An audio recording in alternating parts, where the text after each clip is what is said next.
जय हिंद साथियों, has academy में एक बार फिर से आपका स्वागत है। मेरा नाम है चैन सिंह और आज हम चर्चा करेंगे एक खास विषय पर। परीक्षा की तैयारी कैसे करें, वो भी 2 दिन में। 2 दिन का प्लान मैं आपको देने वाला हूं। तो आइए शुरू करते हैं। परीक्षा की तैयारी 2 दिन भारी। आज मैं आपको जो बताने वाला हूं ये प्लान है आपको मुख्य परीक्षा मतलब कि वार्षिक परीक्षा का प्रिपरेशन बिफोर एग्ज़ाम आप किस प्रकार से करेंगे उसके लिए। किसी एक सब्जेक्ट के लिए नहीं है। आप चाहे साइंस स्ट्रीम के हों या फिर कॉमर्स स्ट्रीम के हों, कोई भी विषय हो, आपको तैयारी यदि 2 दिन में एक रिवीजन करना है, एक रिवाइज पूरा सिलेबस रिवाइज करना है, तो ये प्लान आपको बहुत काम आने वाला है। चलिए तो शुरू करते हैं, ज़्यादा देर नहीं करते हैं। फर्स्ट डे ऑफ प्लान यानी कि पहले दिन आपको क्या करना है, ये आपको इस कॉन्सेप्ट से समझना होगा। फर्स्ट डे में आपको दीर्घ उत्तरीय या फिर निबंधात्मक प्रश्नों को हल करना है। यहाँ पर क्या आपको हल करना है? फर्स्ट डे में आप सबसे शुरू डे, जिस भी दिन आपकी परीक्षा हो, कितना आपकी परीक्षा में गैप है, मिनिमम 2 डेज का गैप रहता है, तो उस 2 डेज के प्लान है ये। उन 2 दिनों में आपको क्या करना है, एक कॉन्सेप्ट लेकर करेंगे तो आप आसानी से कर पाएंगे। यदि आप पूरा सिलेबस कवर करने का प्रयास करेंगे तो फिर आप कुछ भी नहीं कर सकते। ठीक है, इस प्लान के मुताबिक कीजिए, धीरे धीरे कीजिए। आप 2 दिन में ही पूरा सिलेबस कवर कर लेंगे। किस प्रकार से करना है? सबसे पहले आपको चैप्टर का जो कॉन्सेप्ट है उसको समझना है। चैप्टर का कॉन्सेप्ट मीन्स हम कोई एक चैप्टर का नाम लेते हैं, जैसे कि रिजर्व बैंक ऑफ इंडिया। आप रिजर्व बैंक ऑफ इंडिया को पढ़ेंगे तो रिजर्व बैंक ऑफ इंडिया का कॉन्सेप्ट क्या है, कॉन्सेप्ट आपको क्लियर है तो आप एक बार रिवाइज करेंगे, आपके दिमाग में वो चीज़ आसानी से फिट हो जाएगी। इसके बाद इसके अंतर्गत और क्या है जो मुख्य रूप से पूछा जा सकता है, तो वो है रिजर्व बैंक ऑफ इंडिया के मुख्य कार्य। इस प्रकार से हमें एक एक चैप्टर का और जो उस चैप्टर का कॉन्सेप्ट है उसको समझना है। इसके बाद दूसरी हेडिंग है हमारी सभी नियम।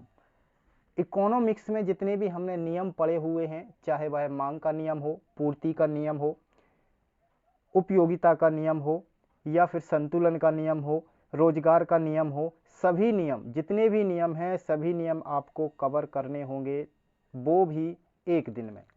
इसके बाद जब ये 2 हेडिंग आप कंप्लीट कर लेते हैं तो इसके बाद आपका जो तीसरी हेडिंग है जिसमें लघु उत्तरीय प्रश्न आते हैं, ये आप बड़ी आसानी से कवर कर सकते हैं।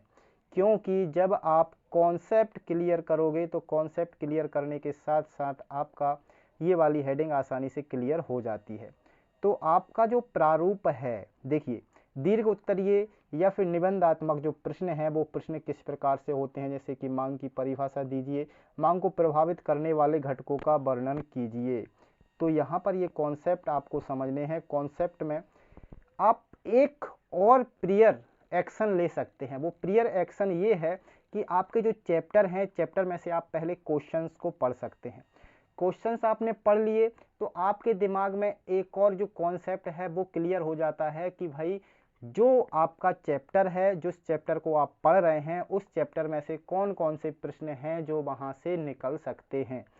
आपके जो क्वेश्चन हैं ये क्लियर आपको होंगे कि भाई ये प्रश्न बन सकते हैं, तो उस हिसाब से आप तैयारी करते हैं तो पूरा चैप्टर आपको पढ़ने की आवश्यकता भी नहीं है। एक हेडिंग देखेंगे, आप एक बार रिवाइज करेंगे, आपके दिमाग में फिट होगा। जैसे ही आप ये क्लियर कर लेते हैं, आपका ये जो हेडिंग है जिसमें आपको अति लघु उत्तरीय प्रश्न, इसके बाद दीर्घ उत्तरीय प्रश्न, अति लघु उत्तरीय और लघु उत्तरीय, ये जो प्रश्न हैं ये आपको परीक्षा में पूछे जाने हैं 30 शब्दों में आंसर लिखने के लिए। 30 शब्दों में आंसर लिखना है मतलब कि आप अपनी नोटबुक की यदि 4 लाइन लिखते हैं तो आपके 30 शब्द लगभग कंप्लीट हो जाते हैं। याद अभी यदि आप अधिक स्पेस नहीं देते हैं तो 30 शब्दों में आप आंसर 4 लाइनों का आंसर लिख सकते हैं।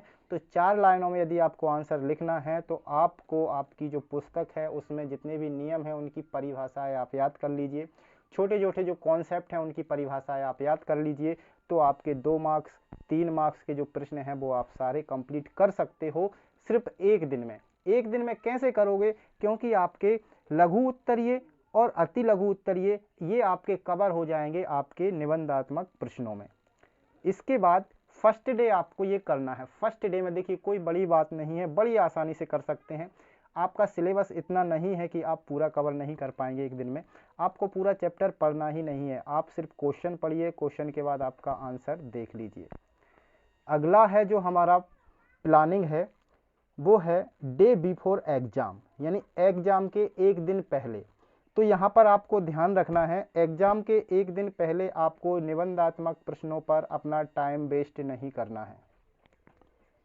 डे बिफोर एग्जाम के पहले आपको मार्क गेनिंग क्वेश्चंस करने हैं। मार्क गेनिंग मतलब कि ये ऐसे प्रश्न हैं, यदि देखिए आपको क्लियर नहीं होंगे, यदि आपको कॉन्सेप्ट नहीं होगा तो आप उसमें एक प्रकार से अपने मन से चुनकर आएंगे और हो सकता है कि वो सही भी हो जाए। ठीक है, वहां आपको विश्लेषण नहीं देना है, एक शब्द में बड़ा ही सिंपल सा, उसमें अधिक समय नहीं लगता है।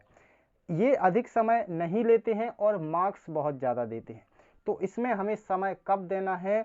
Before exam day. ठीक है, मतलब एग्जाम के एक दिन पहले। एग्जाम के एक दिन पहले इन्हें हम कवर करेंगे तो इनसे क्या होगा, हमारे दिमाग में ये घूमते रहेंगे दूसरे दिन तक, और दूसरे दिन तक यदि परीक्षा में पूछे जाते हैं, ये सारे क्वेश्चन हम कंप्लीट कर लेते हैं, तो यहाँ से हमें बहुत ज़्यादा मार्क्स मिलने वाले हैं, बहुत ज़्यादा सुविधा हमें प्राप्त हो जाती है। और इसमें आता क्या है, मार्क गेनिंग जो क्वेश्चंस रहते हैं उसमें आपके आते हैं सही विकल्प, सही विकल्प, सही जोड़ियाँ, सत्य असत्य, एक शब्द में उत्तर और रिक्त स्थान, ये 5 हैं। और इससे पहले एक वीडियो में हमने लाइव सेशन लिया था जहां पर हमने ये समझा था कि परीक्षा का पैटर्न क्या होने वाला है। तो वहां पर यदि आप गौर करेंगे तो इन 5 में से आपका 32 मार्क्स का जो है परीक्षा में आने वाला है, मतलब कि 32 नंबर के ये प्रश्न आने वाले हैं जिसमें आपको अधिक टाइम नहीं लिखना है। इस प्लानिंग से चलिए 2 दिन में आप अपना सारा सिलेबस कंप्लीट कर लेंगे, कवर कर लेंगे और परीक्षा में अच्छे से लिख पाएंगे।